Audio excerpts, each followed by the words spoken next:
Pagdating sa spaghetti ay paborito yan ng mga bata o kahit matatanda. Tuna spaghetti, kung hindi nyo pa na-try, tara samahan nyo kong magluto.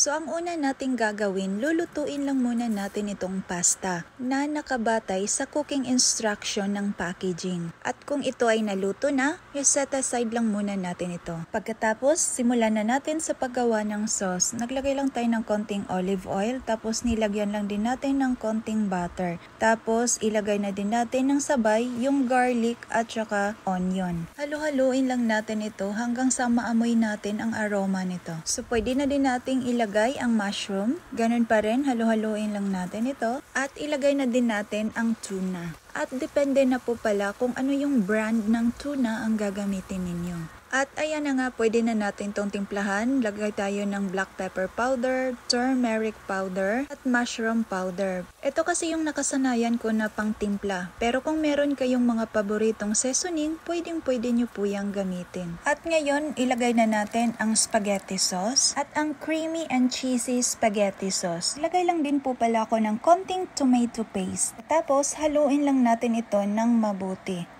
At pwede na din nating ilagay ang evaporated milk at maglagay lang din pala ako ng konting condensed milk para may konting tamis. Pero ito ay optional lang po. Tapos lalagyan ko lang din ng grated cheese pero ganun pa rin, optional lang po ang paglagay nito. So kung nahalo na natin ito ng mabuti, ilalagay na natin yung naluto nating pasta kanina. So ganun pa rin, halu-haluin lang natin ito hanggang sa mag-combine ang sauce at yung pasta. Pag nahalo na natin ito ng mabuti, pwede na natin itong hanguin.